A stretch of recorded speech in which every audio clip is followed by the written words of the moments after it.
സുഹൃത്തുക്കളെ, ഇന്ന് നമ്മൾ പോകുന്നത് ലബ്ബത്തെരുവിലാണ്. ആരാണ് ലബ്ബമാർ? ദക്ഷിണേന്ത്യയിലെ മുസ്ലിം സമൂഹത്തിലെ പ്രബല കുടുംബമാണ് ലബ്ബ. അവരുടെ കുടുംബ പേര് അറേബ്യയാണ്. ചരിത്രാതീത കാലം മുതൽക്ക് തന്നെ ഫിനീഷ്യരും ഗ്രീക്കുകാരും റോമക്കാരും അറബികളും എല്ലാം കേരളത്തിൻ്റെ വാണിജ്യ വിഭവങ്ങൾ തേടി വന്നിരുന്നു. പിൽക്കാലത്ത് ഇസ്ലാം മത പ്രചരണത്തിനു വേണ്ടിയും സഞ്ചാര കൗതുകത്താലും വ്യാപാര ആവശ്യാർത്ഥവും വർദ്ധമാനമായ തോതിൽ അറബികൾ വന്നു തുടങ്ങി. ഇങ്ങനെ വന്ന അറബികളിൽ ചിലർ ഇവിടെ നിന്ന് വിവാഹം ചെയ്ത് ഇവിടെ സ്ഥിരതാമസമാക്കുകയും ഉണ്ടായി. ഇവരുടെ പിൻതലമുറകൾക്ക് സമൂഹത്തിൽ വളരെ മാന്യമായ സ്ഥാനമാണുണ്ടായിരുന്നത്. സ്വഭാവ വൈശിഷ്ട്യം മൂലം അറബികൾക്കും അവരുടെ മത അനുയായികൾക്കും കേരളത്തിലെ ഭരണകർത്താക്കൾ ആദരണീയമായ സ്ഥാനം കൽപ്പിച്ചിരുന്നു. കണ്ണൂരിൽ 3 ലബ്ബത്തെരുവുകളാണുള്ളത്. ഒന്ന് നീർച്ചാലിലും മറ്റൊന്ന് താഴെച്ചൊവ്വയിലും പിന്നെ ഒന്നുള്ളത് കണ്ണൂർ ടൗണിൻ്റെ ഹൃദയഭാഗത്തും. ആദ്യം ലബ്ബ പള്ളിയിലേക്ക് പോകാം. നീർച്ചാൽ പള്ളിയിൽ നിന്നും ഏതാനും മീറ്റർ കിഴക്കോട്ടുള്ള ചെറു വഴി അവസാനിക്കുന്നത് 24 പടികൾക്ക് സമീപമാണ്. ഈ പടികൾ അവസാനിക്കുന്നത് ലബ്ബ പള്ളിയുടെ മുറ്റത്ത് 50 വർഷം മുമ്പ് പള്ളിമുറ്റം വഴി മുന്നോട്ട് നടന്നവരുടെ മനസ്സിൽ തെളിയുന്നത് ചുമരോട് ചുമർ ചേർന്ന് നിരനിരയായ വീടുകളുടെ ചിത്രങ്ങളും ഈ വീടുകളിലെ മഗ്ഗങ്ങളിൽ നിന്ന് തുണി നെയ്യുന്ന ശബ്ദവുമായിരിക്കും. കുട്ടികൾ മുതൽ മുതിർന്നവർ വരെയുള്ളവരുടെ ഭാഷ തമിഴും. ലബ്ബമാരുടെ കൂടുതൽ വിശേഷങ്ങൾ പറയാം. 1-ാം ലോക മഹായുദ്ധാനന്തരം പട്ടുതുണി വ്യാപാര രംഗത്ത് ക്ഷാമം നേരിട്ടതിനെ തുടർന്ന് കണ്ണൂരിലെ വ്യാപാര രംഗത്തെ സജീവ സാന്നിധ്യമായിരുന്ന അറക്കലെ ആലി രാജാവ് പ്രതിസന്ധി മറികടക്കാനായി കന്യാകുമാരിക്കടുത്ത തക്കല, കീഴക്കര എന്നിവിടങ്ങളിലെ തമിഴ് സംസാരിക്കുന്ന ലബ്ബമാരായ തുണി നെയ്ത്തുകാരെ കണ്ണൂരിൽ കൊണ്ടുവന്നു. തക്കല, കീഴക്കര എന്നിവിടങ്ങളിലെ നെയ്ത്തുകാർ കുഴിത്തറി നെയ്ത്തിൽ വിദഗ്ധരായിരുന്നു. ഇപ്പോൾ ജീവിച്ചിരിക്കുന്ന റസാഖിക്ക നമുക്ക് ഒരുപാട് കാര്യങ്ങൾ പറഞ്ഞു തരുന്നതാണ്. 4 വയസ്സിൽ ഏകദേശം 10 വയസ്സിന് ശേഷമുള്ളത് എനിക്ക് പറയാറുണ്ട്. അതിന് മുമ്പിലുള്ളത് അത് പഠിക്കാൻ നേരം കിട്ടിയിട്ടില്ല, പഠിച്ചിട്ടില്ല. കാരണം സ്കൂളിൽ പോകുന്നതിന് സമയമല്ല. 10 വയസ്സിന് മുമ്പ് എൻ്റെ അച്ഛനൊക്കെ നെയ്ത്തു പണിക്കാരൻ. അത് നമ്മൾ തമിഴ്നാട്ടിൽ നിന്ന് നമ്മുടെ കാസകാരണന്മാർ പൂർവികന്മാർ തമിഴ്നാട്ടിൽ നിന്ന് വന്നിട്ട് ഇവിടെ വന്നിട്ട് താമസിക്കാൻ സ്ഥലമില്ലാതെ കുറേ കാലം ഞാൻ പല സ്ഥലത്തായിട്ട് താമസിക്കുമ്പോൾ ഇവിടെ ഒരു അറക്കൽ സ്വരൂപം എന്ന് പറഞ്ഞിട്ട് സ്ഥാപനമുണ്ട്. അവരാണ് കണ്ണൂർ സിറ്റിയെ കംപ്ലീറ്റ് നിയന്ത്രിക്കുന്നത്. ആലിരാജ അവരടുത്ത് പോയിട്ട് കാര്യങ്ങൾ ഇങ്ങനെ പറഞ്ഞെടുത്ത് അവർ പറഞ്ഞ് ഒരു മല പോലത്തൊരു പ്രദേശമുണ്ട്, അവിടെ കംപ്ലീറ്റ് പുഷ്പങ്ങളാണ്, പൂക്കള്. അത് പണ്ടേ പേര് പറയുന്നത് പൂവളപ്പ് എന്നാണ്. കാരണം പൂവിൻ്റെ ഒരു തോട്ടമാണ്, അതിന് വളപ്പ് പൂവിൻ്റെ ഒരു തോട്ടം. ഈ തോട്ടത്തിൽ നിങ്ങളതെല്ലാം കൂടി ഒന്ന് ചെത്തി മിനുക്കി ക്ലിയർ ചെയ്തിട്ട് നിങ്ങളാടെ ഒരു കുടിഞ്ഞു കെട്ടുന്ന കാര്യത്തിൽ നമുക്ക് വിഷമമൊന്നുമില്ല, നിങ്ങളവിടെ കെട്ടി താമസിച്ചു. അങ്ങനെയാണ് ഐറ്റാണ്ടി പൂവളപ്പ് എന്ന് പറഞ്ഞിട്ട് ഉള്ള ആ പൂവളപ്പ് അവിടെ ആയി. നമ്മുടെ തലമുറ, ഞാനല്ല മുൻ തലമുറ, ഞാൻ പഠിച്ചതെന്ന് പറയും. അങ്ങനെ അവരവിടെ വന്നിട്ട് ആദ്യം തക്കലൈ എന്ന് പറഞ്ഞിട്ടൊരു സ്ഥലമുണ്ട്, പാലക്കാട്,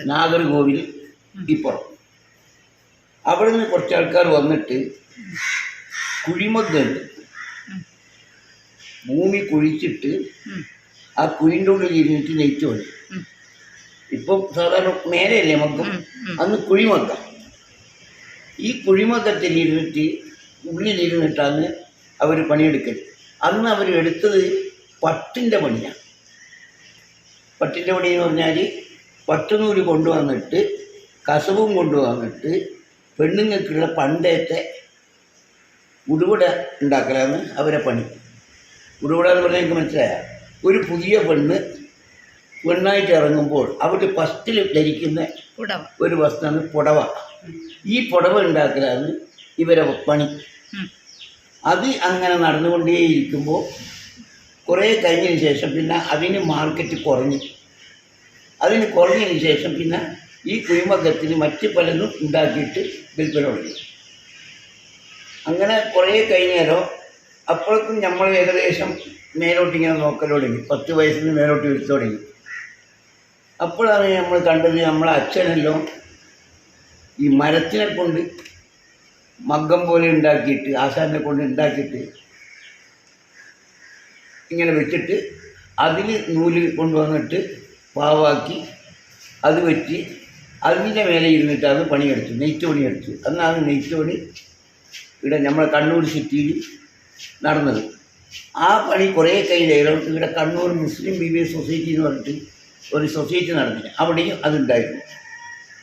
അങ്ങനെ അതിൽ നിന്നാണ് നമ്മളെല്ലാം പണി പഠിച്ചത്, നെയ്ത്ത് പണി പഠിച്ചത്. നെയ്ത്ത് പണി പഠിച്ചതെന്ന് പറഞ്ഞാൽ നമ്മളെ ഉപ്പമാർക്കൊന്നും വിദ്യാഭ്യാസമില്ല. കാരണം അവരാരും പഠിക്കാൻ പോയിട്ടില്ല. തമിഴ് പറയും, ഇതാക്കും, എഴുതാനും അറിയാം തമിഴ്. മലയാളം എന്താണെന്നുള്ളത് ഇവർക്ക് അറിയില്ല. കണക്കെല്ലാം കൂട്ടൽ ഒരു ഇത് പഴയ കണക്കുണ്ട്, ഗുണകോശത്തിൻ്റെ അടിസ്ഥാനത്തിലുള്ള 9436 1440 ഇങ്ങനെയുള്ള കണക്കല്ലാണ്ട് എഴുതി കൂട്ടുന്ന കണക്ക് അവരുടെ മുമ്പിലില്ല. അങ്ങനെയാണ് നമ്മൾ ഉപ്പമാരുടെ ശീലിച്ചത്. നമ്മൾ വന്നേരാണ് നമ്മൾ ഈ സ്കൂളിൽ പോയി തുടങ്ങിയത്. ഞാൻ ഫസ്റ്റിൽ പഠിച്ചത് നീർച്ചാൽ UP സ്കൂളിലാണ്. 10 വയസ്സ് ഏകദേശം ഒരു 6 വയസ്സിൽ എന്നെ കൊണ്ടുപോയിട്ട് അവിടെ ചേർത്തിട്ടുണ്ട്. അവിടുന്ന് പഠിച്ച് പിന്നെ അന്നേത്തെ പഠിപ്പിൻ്റെ കോലം എന്താണെന്ന് പറഞ്ഞാൽ ഒരു സ്കൂളിൽ തുടർച്ചയായിട്ട് പഠിക്കുന്ന പരിപാടി അന്നില്ല. നിങ്ങൾ എന്നെ 2 അടി കൂട്ടി അടിച്ചാൽ ഞാൻ പിറ്റേന്ന് അവിടെ വരില്ല. ഞാനത് ഒഴിവാക്കി വേറെ അടിക്കാത്ത സ്കൂൾ ഏതിട്ട് വെച്ചിട്ട് നോക്കി കിടക്കും. അങ്ങനെ ഞാൻ പിന്നെ 4 വയലിനപ്പുറം തങ്ങളെ സ്കൂൾ എന്ന് പറഞ്ഞൊരു സ്കൂളുണ്ട്, വീട്ടിനോന്നറിയില്ല, ഇവിടെ ആനടുക്കിൽ റെയിലിൻ്റെ പള്ളത്തുണ്ട്. തങ്ങളെ സ്കൂളിൽ ഞാൻ പോയി. അവിടെ പോയതിൻ്റെ സ്വീകരണം, അവിടെ കുട്ടികളില്ല. പണ്ടല്ലോ അങ്ങനെ കൂട്ടിക്കൊണ്ടു പോവുക, പണ്ടല്ലോ സ്കൂളിലേക്ക് കൂട്ടിക്കൊണ്ട് പോക്കാണ്. പക്ഷെ അന്ന് നമ്മളെ കൂട്ടിക്കൊണ്ട് പോയതല്ല, ഇവിടുത്തെ അടിൻ്റെ സഹിക്കാൻ കഴിയാത്തതുകൊണ്ട് നമ്മളെന്ത് ചെയ്ത് നാട്ടിലേക്ക് പോയിട്ട് നമുക്ക് പഠിക്കണമെന്ന് പറഞ്ഞാൽ അവർ പണി വാക്ക് കയറും. 1-ാം ക്ലാസ്സിൽ ഇരുത്തി. 2 പ്രാവശ്യം ഒന്നിലിരുന്നു. ആടുന്ന അവസാനം കുറച്ച് അടിയിൽ സമാധാനം കിട്ടിയാൽ 2-ാം ക്ലാസ് 3-ാം ക്ലാസ് വരെ പഠിച്ചു. 3-ാം ക്ലാസ് വരെ പഠിച്ചതിന് ശേഷം 2ാമത് അടി തുടങ്ങി. അന്നേരം നീർച്ചാലി സ്കൂളിൽ കാദർ മാഷ് എന്ന് പറഞ്ഞിട്ട് ഒരു വിരലില്ലാത്ത ഒരു മാഷുണ്ട്. അതിങ്ങനെ പാടെ ഇരുന്ന് അടിക്കുകയും ചെയ്തത്. ഇങ്ങനെ ഇവിടെ മക്കളെ 2ാമത് നീർച്ചാലി സ്കൂളിൽ വന്നിട്ട് ആ പഠിച്ച ആടുന്ന 5-ാം ക്ലാസ് വരെ പഠിച്ചു. 5-ാം ക്ലാസ് ആയതിനു ശേഷമാണ് സിറ്റി ഹൈസ്കൂളിലേക്ക്, അന്നേരം ഹൈസ്കൂളല്ല, സിറ്റി സ്കൂളിലേക്ക് പോയത്. ആടുന്ന് ഞാൻ പഠിച്ചത് ഒരു 8-ാം ക്ലാസ് വരെ പഠിച്ചു. ഈ പിന്നെ തയ്യിലൊരു സെന്റ് ആന്റണി സ്കൂളിൽ അന്നുണ്ടോ നിങ്ങളെ കാലത്തുണ്ട്? സെന്റ് ആന്റണി സ്കൂളുണ്ട്. അവിടെ നിന്നാണ് നമ്മളെ. പിന്നെ അതോടുകൂടി 8-ാം ക്ലാസ്സോടുകൂടി നമുക്ക് സർട്ടിഫിക്കറ്റ് കിട്ടിപ്പോയി. നമ്മളെ പഠിപ്പ് അടുത്തേക്ക് സ്റ്റോപ്പായി. വലിയ പഠിപ്പ് നമുക്ക് കിട്ടി. പക്ഷെ അന്ന് 8-ാം ക്ലാസ് പഠിച്ചതിൽ നമുക്ക് കിട്ടിയ നേട്ടം എന്താണെന്ന് പറഞ്ഞാൽ ഇപ്പോഴത്തെ +2 കുട്ടികളില്ലേ, അവരെക്കാളും നന്നായിട്ട് എഴുതും വായിക്കും എല്ലാം. അത് അടയിക്കട്ടെ. ഈ 8-ാം ക്ലാസ് സ്റ്റോപ്പായാലോ അതിൻ്റെ അടുത്ത് വേറൊരു വിറ്റുണ്ട്. ഈ 3-ാം ക്ലാസ്സിൽ നീർച്ചാലി സ്കൂളിൽ പഠിച്ചുകൊണ്ടിരിക്കുമ്പോൾ ഒരു ദിവസം സമയം താമസിച്ചിട്ട് നമ്മൾ ഉപ്പാക്കും മറ്റുള്ളവർക്കും വിദ്യാഭ്യാസം ഇല്ലാന്ന് ഞാൻ പറഞ്ഞല്ലോ. കുറച്ച് താമസിച്ചാൽ ഒരു സ്കൂളിൽ നിന്ന് ഹെഡ്മാസ്റ്റർ പുറത്തായിട്ടാണ്. പുറത്താക്കിയിട്ട് ഉപ്പാൻ്റെ അടുത്ത് എന്താണ്, ഉപ്പ എന്നെ സ്കൂളിൽ നിന്ന് പുറത്താക്കിയിട്ട് ഗ്ലാസ്സിലിരുത്തുന്നില്ല. ഉപ്പാക്ക് ഗ്ലാസ് എന്താണെന്ന് അറിയില്ല, പുറത്താക്കൽ എന്താണെന്ന് അറിയില്ല. ഞാൻ അവനോട് പറയാൻ ഗ്ലാസ്സിലിരുത്തുന്നെങ്കിൽ സാണിലിരുത്താൻ പറയും. നോക്കിക്കോട്ടെ, ഗ്ലാസ്സിലിരുത്തണ്ട, എന്താണ് ഗ്ലാസ്, എന്താണ് സാണെന്ന് അറിയില്ല. അന്ന് അതെല്ലാം നമുക്ക് മരിക്കുന്നവരെ മറക്കാൻ കഴിയില്ല. അത് കഴിഞ്ഞ ബ്രിട്ടീഷുകാരുണ്ടായിരുന്നു ഇല്ല, ജനിച്ചത് 49. അപ്പം പിന്നെ ഉണ്ടാകാൻ ചാൻസ് ഇല്ല. പക്ഷെ ആ ഇതെല്ലാം ഉണ്ട്, മുക്കാലി അതെല്ലാം ഞാൻ കണ്ടില്ല. അവരെ ബാക്കി ശേഷിപ്പുണ്ടാവും. മുക്കാലി ഇതെല്ലാം ഒരണ മുക്കാലി എല്ലാം ഞാൻ കണ്ടില്ല. ആദ്യം ഞാൻ നെയ്ത്തുപണിയിലേക്ക് കയറിയത്. അങ്ങനെയാണ് നമ്മൾ പൂളപ്പിൽ നെയ്ത്തുപണിക്കാരായിട്ട് മറ്റേ യുവാക്കളെ പുറത്തു വന്നത്. അങ്ങനെ കഴിഞ്ഞ് കുറേ കഴിയുമ്പോൾ അമേരിക്കയിൽ ഒരു കോറൻ്റെ സീസൺ വന്നു. അതിലാണ് നമ്മൾ ഒരുവിധ ആളുകളെ കുറച്ച് കഴിവുള്ള ആളായത്. ആ കോറ വന്നതിന് ശേഷം നല്ലോണം പണിയെടുത്ത് അതുവരെ ദാരിദ്ര്യം വെച്ചാൽ ദാരിദ്ര്യത്തിൽ മുഖം കഴുകണം, ഒരു രക്ഷയില്ല. പിന്നെ അന്ന് ഒരു ഉറുപ്പ്യ കൊടുത്താൽ 16 സെർ അരി കിട്ടും, ഒരെണ്ണ. അത് നമ്മൾ ഈ ലൈനിൽ വന്നിട്ടാണ് ഇവിടെ വന്നിട്ടാണ് വാങ്ങുക. ഇതെല്ലാം അങ്ങനെ അരിക്കച്ചവടം ചെയ്ത സ്ഥലമാണ്. ഏത് ഇന്ന് ഒരു ചായക്ക് 10 ഉറുപ്പ്യാണ്, അന്ന് ഒരണയാണ്. ഈ ഒരണ എന്ന് പറയുന്നത് 16 അണയാണ് ഒരു ഉറുപ്പ്യ. അന്ന് 1 ഉറുപ്പ്യ കൊടുത്താൽ 16 ചായ കിട്ടും. ഇന്നോ 10 ഉറുപ്പ്യ കൊടുത്താൽ അന്ന് കിട്ടുന്ന എത്ര, ഒരു ചായ. അപ്പോൾ അന്നേത്തും ഇന്നേത്തും ഒന്ന് വേദി കണക്കൂട്ടി വയ്ക്കാം. അന്ന് ഒരണക്ക് ഒരു ചായ, 16 അണക്ക് 16 ചായ. അങ്ങനത്തെ 16 അണ എത്ര 10 ഉറുപ്പ്യക്ക് കൂട്ടണോ അത്രയും പൈസ കൂട്ടിയാലാണ് ഒരു ചായ കിട്ടുക. ഇതെല്ലാം സ്ഥിതി. പിന്നെ അന്നത്തെ ഒരു ഇടയ്ക്ക് ഒരു ചോദ്യം ചെയ്യട്ടെ, അന്ന് ഈ സ്ത്രീകളുടെ ഇത് എങ്ങനെയാണ്? സ്ത്രീകൾ എന്ന് പറഞ്ഞാൽ സ്ത്രീകൾ ജോലി ചെയ്യും. അവർ ജോലി ചെയ്യില്ല. എങ്ങനെ വെച്ചാൽ നമ്മൾ നെയ്ത്തുപണി എടുക്കല്ലേ, നമ്മൾ നെയ്ത്തുപണി എടുക്കണമെങ്കിൽ നൂല് നല്ലിയാക്കി ചിറ്റിയിട്ട് അവർ തരണം. അത് ചക്രം പോലത്തെ സാധനമുണ്ട്, ലാട്ടെന്ന് പറയും. അതിനെ കൊണ്ട് ഇങ്ങനെ നൂല് ചിറ്റിയിട്ട് വലിയ നല്ലിയായിട്ട് തരും, ചെറിയ നെയ്ത്തിന് ഓടത്തിലിടേണ്ട നല്ലിയായിട്ട് തരും. അതാണ് അവരെ ഫുൾ ജോലി. അവർക്ക് അതിന് പൈസ തരും. പിന്നെ ഈ കോറക്ക് മുമ്പ് ഇവിടെ ദാരിദ്ര്യാന്ന് ഞാൻ വായിച്ചിട്ടുണ്ട്. ഇപ്പൊ സ്ത്രീകളെ മീൻ വിൽക്കാനോ അവരെ പദവി എന്ന ഇല്ല. പൂളപ്പിനെ സംബന്ധിച്ചിടത്തോളം മീൻ വിൽക്കാൻ ആരും പോയിട്ടില്ല. അങ്ങനെയാണ് ചരിത്ര ബുക്കിൽ കാണുന്നത്. പൂളപ്പിന് മീൻ വിൽക്കാൻ ആരും പോയിട്ടില്ല. പൂളപ്പിന് എന്താ ചെയ്യുന്നറിയോ, പലഹാരങ്ങൾ ചുട്ടുവിൽക്കും. അപ്പം, പുട്ട്, നെയ്യപ്പം, മുട്ടാപ്പം, ഇങ്ങനെ പലതും. ആ ചില മുട്ടാപ്പത്തിനും ചില പിന്നെ അപ്പത്തിനും പല പേരുമുണ്ട്. 3 അപ്പത്തിനൊരു പ്രത്യേകത പേരുണ്ട്. ഒന്ന് കുഞ്ഞിക്കൽത്തപ്പം. ഇത് ഇവിടെ പറയാന്ന് വെച്ചാൽ ഈ പനയങ്കാട്ടെ നെയ്യപ്പം, ഓടൻ്റെ അവിടുത്തെ കുഞ്ഞിക്കൽത്തപ്പം, ഓടൻ്റെ അടുത്ത മുട്ടാപ്പം, വാടിയിൽ കുഞ്ഞിക്കൽത്തപ്പം. ഇത് ഇവിടെ ഫേമസാണ്. ഇത് ഇവിടെ ഒരുവിധ സ്ഥലത്തെല്ലാം ചുട്ടിട്ട് കടകളിൽ കൊണ്ടുപോയി വിറ്റിട്ട് അവർ ഉപജീവനമാർഗം നടത്തലാണ്. ഈ പുരുഷന്മാർ നെയ്ത്തുപണിയാണ്. മീൻ്റെ പണിക്കാരും പോയി മീൻ്റെ പണി ഇല്ല അല്ല, ഇപ്പോഴാണ് പോകും. അപ്പോൾ അങ്ങനെയാണല്ലേ കാര്യങ്ങൾ. പിന്നെ എന്തോ ചോദിക്കാനുണ്ടല്ലോ. റാവുത്തർമാർ ഈ ഈടുത്തത് ഈടുള്ള മുസ്ലിംസാണ്.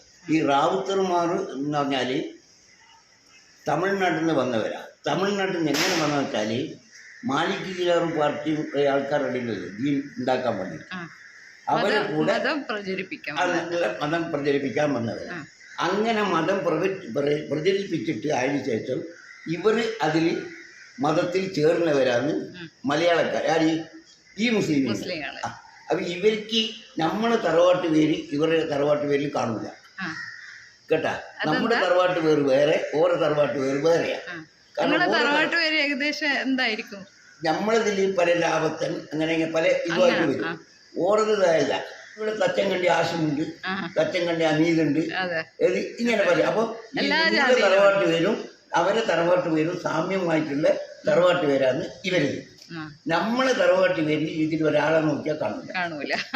അതാണ് വ്യത്യാസം. റാവുത്തർമാർ പ്ലേറ്റ് പെണ്ണിനെ എടുക്കില്ല, കല്യാണം കഴിക്കൂല. കല്യാണം കഴിക്കൂല. കാരണം എന്താണെന്നറിയോ, ഇവർ ലഭ്യമാണെന്നാ പറയുക. ലബ്ബ പിന്നെ താഴെയല്ലല്ലോ മുസ്ലിങ്ങളെ. ഞാൻ പറഞ്ഞുതരാം. ലഭ്യം കാരണം എന്താ അറിയോ, ദീൻ വിശ്വസിക്കാൻ, ദീൻ പ്രചരിപ്പിക്കാൻ വന്നില്ലേ, അവരുടെ മക്കളാണ് ലഭ്യമാർ. അത് വന്നിട്ട് ഇവരെ പ്രചരിപ്പിച്ചിട്ട്, അപ്പം ലഭ്യമാരാണ് മുമ്പിൽ. ഇവർക്ക് പറഞ്ഞു കൊടുത്ത് മനസ്സിലാക്കി കൊടുത്തിട്ട് ഇവർ പിന്നെ ദീനിൽ വന്നവരാണ്, മതത്തിൽ വന്നവരാണ്. അപ്പോൾ അവരെക്കാളും ഗ്രേഡ് താണവരാണ് ഇവർ. അതാണ് അതിൻ്റെ വ്യത്യാസം അല്ലേ. പിന്നെ നിങ്ങൾ ഈ മുടി മുറിക്കുന്നത് ആരെ പറയാം? ഒസാൻ എന്ന് പറയും. ഒസാൻ ഇതിൽ പെട്ടയാ? ഒസാൻ ഇത് ലഭ്യമാറിൽ പെട്ടയല്ല. അതെല്ലാം ഒരു സംശയമാണ്. അല്ല, ഒസാൻ ഇവരെ ഇതിൽ പെട്ടത്. പിന്നെ പള്ളികൾ നിങ്ങൾ ഏതെല്ലാം പള്ളികളിൽ പോകും? എല്ലാ പള്ളിയിലും പോകാൻ പറ്റില്ല. നമ്മൾക്ക് ഈ കാദ്യാൻ എന്ന് പറഞ്ഞിട്ടൊരു കമ്പനി ഉണ്ട്, അവരെ പള്ളിയിൽ പോകില്ല. ഇല്ല. താണയാദ്യാ കാദ്യ എന്ന് പറഞ്ഞു വെച്ചാൽ നമ്മൾ അവരെ പുറത്താക്കിയ. എന്തിന്? ഈസാ നബി ജീവിച്ചിരിക്കുന്നെന്ന് നമ്മൾ പറയുന്നു, അവർ മരിച്ചുപോയി. അതിൻ്റെ പേരിൽ ദീനിൽ അത് ഇസ്ലാമിൽ എതിരഭിപ്രായം പ്രകടിപ്പിച്ചത് ഇല്ലാതെ ഉണ്ടാക്കി പറഞ്ഞത് കൊണ്ട് അവർ ഇസ്ലാമിൽ നിന്ന് പുറത്തായി. അവർക്ക് പേര് കാദ്യാനി എന്നാണ്. അപ്പൊ നിങ്ങളെ വിശ്വാസം എന്താ വെച്ചാൽ നബി ജീവിച്ചിരുന്നു, ഈസാ നബി ജീവിച്ചിരിക്കൊണ്ട് ഉയർത്തിയതാ. ഇനി ഒരു അവസരം ഈസാ നബി ഇറങ്ങും ഇവിടെ. അവർ പറയുന്നത് മരിച്ചുപോയി. അപ്പൊ ഈ മുഹമ്മദ് നബിയോ ഈസാ നബിയോ ഒന്നാ? അല്ല, മുഹമ്മദ് നബി വേറെ പ്രവാചകൻ. ഓക്കെ. എഴുതപ്പെട്ട ചരിത്രത്തെക്കാൾ നമ്മുടെ റസാഖിക്ക പറഞ്ഞത് കൂടുതൽ വിശ്വസനീയമാണ്. ഈ ലബത്തെരുവിലെ തൊപ്പിക്കല്ലും പുരാതനമായ കിണറും ചരിത്ര സ്മാരകമായി അവിടെ കാണാം. ലബ്ബമാരുടെ പിൻതലമുറക്കാർക്ക് മാന്യമായ സ്ഥാനമാണ് സമൂഹത്തിലുണ്ടായിരുന്നത്. സ്വഭാവ വൈശിഷ്ട്യം മൂലം അറബികൾക്കും അവരുടെ മത അനുയായികൾക്കും കേരളത്തിലെ ഭരണകർത്താക്കൾ ആദരണീയമായ സ്ഥാനം കൽപ്പിച്ചിരുന്നു. തക്കല, കീഴക്കര എന്നിവിടങ്ങളിലെ നെയ്ത്തുകാർ കുഴിത്തറി നെയ്ത്തിൽ വിദഗ്ധരായിരുന്നു. കുഴിത്തറിയിൽ നെയ്തെടുക്കുന്ന പട്ടിന് മാർക്കറ്റിൽ പ്രത്യേക പരിഗണന ലഭിച്ചിരുന്നു. 100-ലേറെ കുടുംബങ്ങളാണ് രാജാവിൻ്റെ ക്ഷണപ്രകാരം കണ്ണൂരിൽ വന്നത്. ഇവർക്ക് കണ്ണൂർ സിറ്റിയിലെ ഐറ്റാണ്ടി പൂവളപ്പ്, ആയിക്കര പൂവളപ്പ് ടൗൺ, അതായത് പഴയ ലുലു സാരിക്ക് സമീപമുള്ള ലബ്ബത്തെരുവ്, താഴെ ചൊവ്വ, തങ്കേക്കുന്നിലുള്ള ലബ്ബത്തെരു എന്നിവിടങ്ങളിൽ വീട് കെട്ടി താമസിക്കാനായി രാജാവ് സ്ഥലം അനുവദിച്ചു. ഈ പ്രദേശങ്ങൾ ലബ്ബത്തെരു എന്നും ഇവിടങ്ങളിലെ പള്ളികൾ ലബ്ബ പള്ളി എന്നുമാണ് അറിയപ്പെട്ടിരുന്നത്.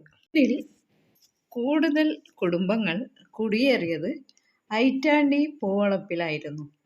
നെയ്ത്ത് തൊഴിൽ ഇല്ലാതായതോടുകൂടി മറ്റ് പ്രദേശങ്ങളിലേക്ക് ലബ്ബമാർ താമസം മാറ്റി.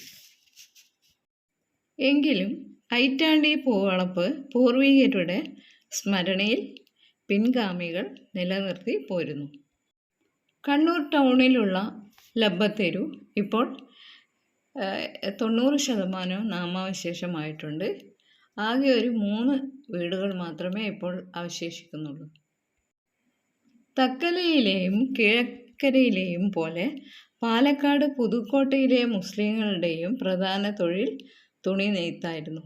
2ാം ലോക മഹായുദ്ധത്തെ തുടർന്നുണ്ടായ അനിശ്ചിതത്വം കൈത്തറി മേഖലയെയും ബാധിച്ചോടെ പുതുക്കോട്ടയിലെ കൈത്തറി തൊഴിലാളികളെയും പട്ടിണി പിടികൂടി. കുറേ വർഷം അവർ നാട്ടിൽ പിടിച്ചു നിന്നു. കയറിക്കിടക്കാൻ ഇടം പോലും ഇല്ലാതായതോടെ അവർ ചെറു ഗ്രൂപ്പുകളായും തനിച്ചും അന്നം തേടി പല ഭാഗങ്ങളിലായി യാത്ര തിരിച്ചു. കുറച്ചു പേർ ജോലി തേടി കണ്ണൂർ സിറ്റിയിലും എത്തി. 1962 ഒരു ദിവസം കണ്ണൂർ സിറ്റി സെൻട്രലിൽ ഉണ്ടായിരുന്ന ഇസ്സത്തുൽ ഇസ്ലാം മദ്രസയ്ക്ക് സമീപം ഏതാനും പേർ അവശരായി ഇരിക്കുന്നത് നാട്ടുകാർ ശ്രദ്ധിച്ചു. നാട്ടുകാർ അവർക്ക് ഭക്ഷണവും വെള്ളവും എത്തിച്ചു നൽകി. എന്നാൽ നാട്ടുകാരുടെ സഹായം അവർ സ്വീകരിക്കാൻ മടിച്ചു. അവരുടെ ആവശ്യം താമസിക്കാൻ ഒരിടവും ജോലിയുമാണ്. കണ്ണൂർ സിറ്റിയുടെ പഴയ പ്രതാപത്തിൻ്റെ അടയാളങ്ങളായ അരി ബസാറിലെ പീടിക മുറികളെല്ലാം പൂട്ടിക്കിടക്കുകയാണ്. അറക്കലിൻ്റെയും തലശ്ശേരിയിലെ കേയിമാരുടെയും മറ്റും ഉടമസ്ഥതയിലായിരുന്ന പീടിക മുറികളിൽ ചിലത് നാട്ടുകാരുടെ സഹായത്തോടെ ഉടമസ്ഥരെ കണ്ടെത്തി നാമമാത്ര വാടക നിശ്ചയിച്ച് അവർ താമസിക്കാനുള്ള ഇടം കണ്ടെത്തി. കൈക്കുഞ്ഞുങ്ങളുമായി എത്തിയ പുളിച്ചാടൻ സൈനബയായിരുന്നു അരി ബസാറിലെ ആദ്യ താമസക്കാരി. തുടർന്ന് ചരക്കി സെയ്തു മുഹമ്മദ്, പീർ മുഹമ്മദ് ചെറുട്ടി, വാവോടൻ സുലൈമാൻ, ടി.കെ. അബ്ദുൽ ഖാദർ തുടങ്ങിയവരും താമസം തുടങ്ങി. ഇതോടെ അരി ബസാർ എന്ന പേര് മാറി പ്രദേശം പാലക്കാട്ടിട എന്നറിയപ്പെട്ടു തുടങ്ങി. ഇപ്പോൾ ഏതാണ്ട് 150 കുടുംബങ്ങളാണ് ഇവിടെ ഉള്ളത്. സ്ത്രീകളും പുരുഷന്മാരും കൂലിവേല ചെയ്തും ചുമട് ചുമന്നുമാണ് തുടക്കത്തിൽ ജീവിതമാർഗം കണ്ടെത്തിയത്. തട്ടമിട്ടും നീളൻ കൈയുള്ള മാപ്പിളക്കുപ്പായം ധരിച്ചും നിർമ്മാണ ജോലിയിലും മത്സ്യ വിൽപ്പനയിലും മുസ്ലിം സ്ത്രീ സാന്നിധ്യം കണ്ണൂർ സിറ്റിയിലെ ജനങ്ങളെ പരിചയപ്പെടുത്തിയത് ഇവരായിരുന്നു. ഇവിടുത്തെ തെരുവുകൾ ഉത്തരേന്ത്യൻ ഗ്രാമങ്ങളെ ഓർമ്മിപ്പിക്കുന്നവയാണ്. തെരുവിലൂടെ അലസമായി ഒരുപാട് ആട്ടിൻ പറ്റങ്ങളും പിന്നെ സ്കൂൾ അടച്ചതുകൊണ്ടായിരിക്കാം കുട്ടികളൊക്കെ ഈ തെരുവിലൂടെ ഇങ്ങനെ നടന്ന് കളിക്കുന്ന കാഴ്ച നമ്മളെ ഉത്തരേന്ത്യൻ ഗ്രാമങ്ങളിലേക്ക് കൂട്ടിക്കൊണ്ടുപോകും. ലബ്ബത്തെരുവും അതിൻ്റെ സംസ്കാരങ്ങളും ഒക്കെ ഇപ്പോൾ നശിച്ചു പോയിട്ടുണ്ടെങ്കിലും കണ്ണൂർ സിറ്റിയിൽ ഇപ്പോഴും കാണാം. ലബ്ബമാർ പല നാടുകളിലും പല പേരുകളിലും അറിയപ്പെട്ടു. ഉത്തരേന്ത്യയിൽ അഷ്റഫി, ഷെയ്ഖ് തുടങ്ങിയ പേരുകളിലും കേരളത്തിലും തമിഴ്നാട്ടിലും ലബ്ബ എന്നും വിളിക്കപ്പെട്ടു. അങ്ങനെയാണ് കേരളത്തിൽ കണ്ണൂരിലുമൊക്കെ ലബ്ബത്തെരുവുകളും ലബ്ബ പള്ളികളും ഉണ്ടായി. വേറൊരു സവിശേഷത എന്താണെന്ന് വെച്ചാൽ ഇവർ അറബി വംശജരുടെ പിൻഗാമികൾ ആണെങ്കിലും നബിയുടെ കുടുംബക്കാർ അല്ല. നബി കുടുംബക്കാരെ സയ്യിദ് എന്ന പേരിലാണ് അറിയപ്പെട്ടത്. നിങ്ങൾ ഈ കാണുന്ന വീഡിയോയിലുള്ള ചിത്രങ്ങൾ കണ്ണൂർ ടൗണിലുള്ള ലബ്ബത്തെരുവിനെ പറ്റിയുള്ളതാണ്. ഈ ചിത്രത്തിൽ കാണുന്ന ഈ 3 വീടുകൾ മാത്രമേ ഇപ്പോൾ അവശേഷിക്കുന്നുള്ളൂ. പഴയത് എല്ലാം നശിച്ചു പൊളിഞ്ഞു കിടക്കുകയാണ്, പഴയ ബിൽഡിങ്സൊക്കെ. കണ്ണൂർ ടൗണിൽ നിന്ന് വേറിട്ട് നിൽക്കുന്നു ഈ ലബ്ബത്തെരു. പഴയ ആളുകളൊക്കെ അവരുടെ വീടുകളും സ്ഥലവും ഒക്കെ വിറ്റ് അവിടുന്ന് പോയി. ഇനി ഒരു 3 വീട്ടുകാരും കൂടെയുണ്ട്. കണ്ണൂർ ടൗണിൻ്റെ ഹൃദയഭാഗത്തായതുകൊണ്ട് നല്ല വില കിട്ടും, അതിനു വേണ്ടിയായിരിക്കും അവർ നിൽക്കുന്നത്. പിന്നെ ഇപ്പോഴും അത്തറൊക്കെ വിൽക്കുന്ന കട നമുക്ക് ലബ്ബത്തെരുവിനെ ഓർമ്മപ്പെടുത്തുന്ന സ്മാരകങ്ങളാണ്. ലബ്ബ സംസ്കാരത്തെ പറ്റി പറയുമ്പോൾ ഈ മുൻ തലമുറയിൽപ്പെട്ടവർ വിദ്യാഭ്യാസത്തിന് ഒരുപാട് പ്രാധാന്യം കൊടുത്തവരായിരുന്നു. പിന്നെ ഇത്രയും കാര്യങ്ങളെ കൂടാതെ ഇനിയും ഒരുപാട് നമുക്ക് ലബ്ബത്തെരുവിനെ പറ്റി പറയാനുണ്ട്. കണ്ണൂരിൽ ഇതുപോലെ ഒരുപാട് മറ്റ് തെരുവുകൾ ഉണ്ട്. അപ്പോൾ അത്തരം വീഡിയോകൾ ഞാൻ അന്വേഷിച്ചു കൊണ്ടിരിക്കുകയാണ്. അപ്പോൾ ഞാൻ മറ്റൊരു വീഡിയോയുമായി തിരിച്ചു വരാം. ഞാൻ വിനോദിനി. എല്ലാവരും ഇതാദ്യമായി കാണുകയാണെങ്കിൽ എല്ലാവരും എൻ്റെ ഈ വ്ളോഗിനെ എല്ലാവരും സബ്സ്ക്രൈബ് ചെയ്യണം, ഷെയർ ചെയ്യണം. അപ്പോൾ ഞാൻ ഉടനെ മറ്റൊരു വീഡിയോയുമായി വരാം. അതുവരേക്കും ഗുഡ് ബൈ.